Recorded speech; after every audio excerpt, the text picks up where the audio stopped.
xưa cha bê miu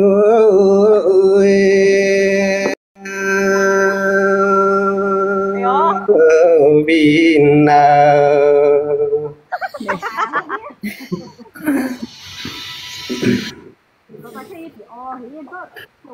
miu cha bê beng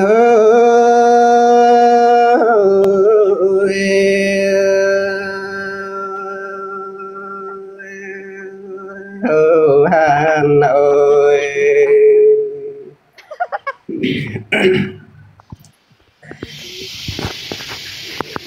cá nàn ơi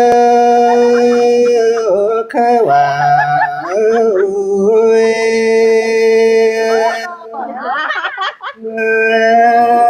ơi giảm hát xuống chuông ơi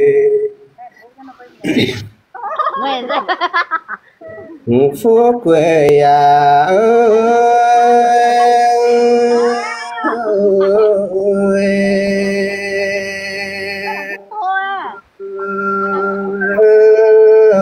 chào bữa xuân nhân ơi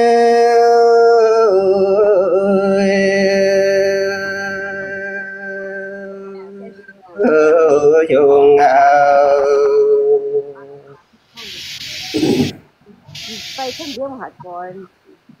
rồi xia khơ vào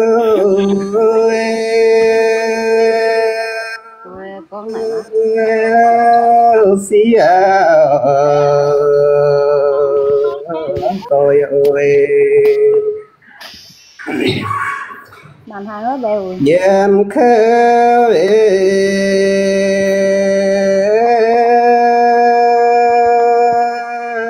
lớn nào sao ơi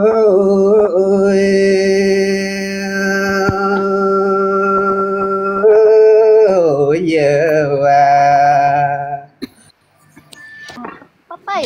khu hòa na rồi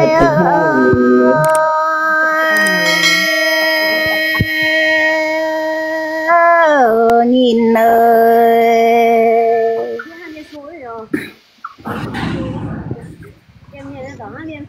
cha chồng mẹ phụ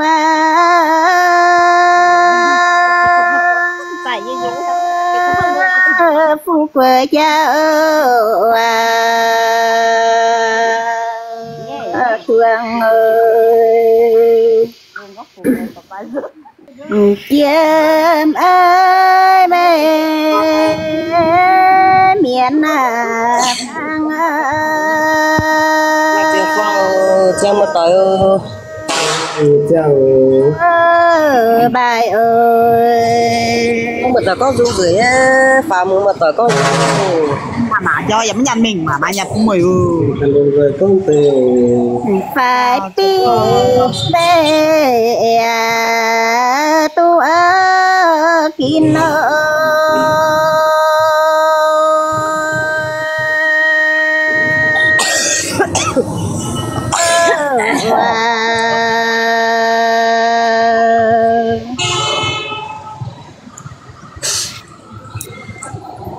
liệt gia bé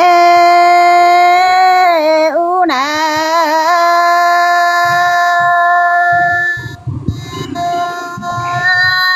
chúa nhân địa vợ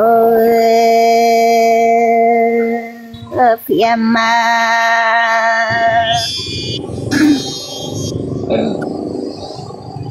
xa xía bé phía vin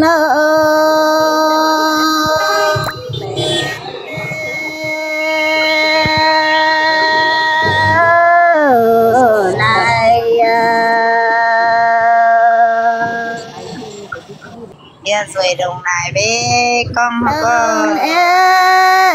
cho về già mơ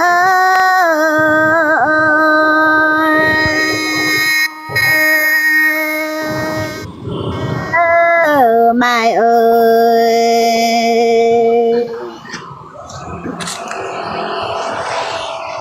Đấy, bây giờ mày nghe tiếng cái tao tháo. lại vì mẹ Giờ anh bé chụp cò. Chụp cò. Bền né đây à.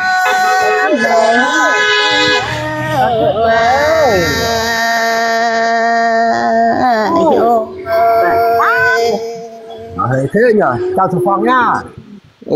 Chào chú Kim. Trời ơi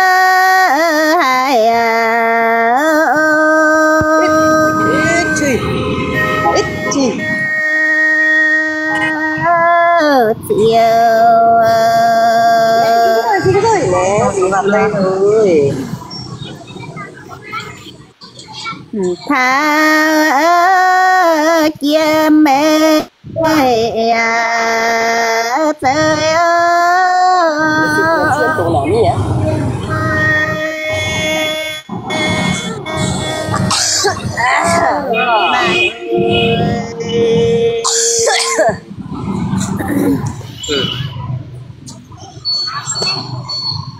trời mai bé điện Ôi. cao tu na chùa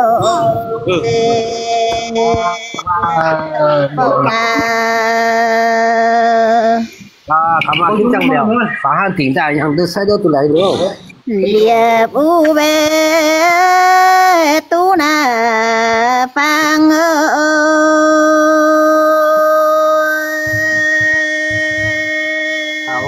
Bọn nó cả đóng hết rồi. phương ơi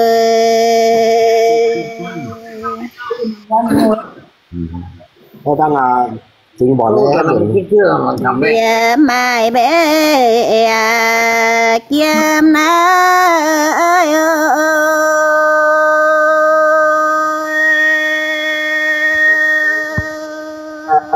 hồ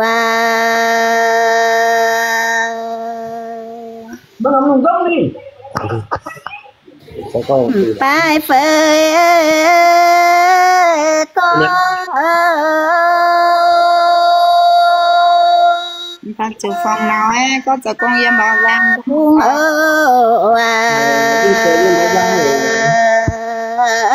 dùng Diêm Văn Trung này. tu trời ngày lì y hoi nên ruồn nào. Giờ đây này hồi hắn rồi. bài Chạy ba này không nghĩ. tôi nhớ tại mặt tội á dễ hiu mày hiu dễ bả lào mày chẳng đã hiu vậy này Mày quay ninh mình nói bây giờ mày lại cho ninh hình nó dẫn chứ. thì đàn thôi mà phun cái miệng tổ thảo như bây giờ đi mà càng chàng hết ta Yêu quá mà mà sao nó con này ta kỳ lù liêu rồi. sự kiện chuyện rồi hiện tại cả có nhiều gì phải đào nè phun cái này miệng tổ cho anh thấy bây giờ đi mà này cả có nhiều gì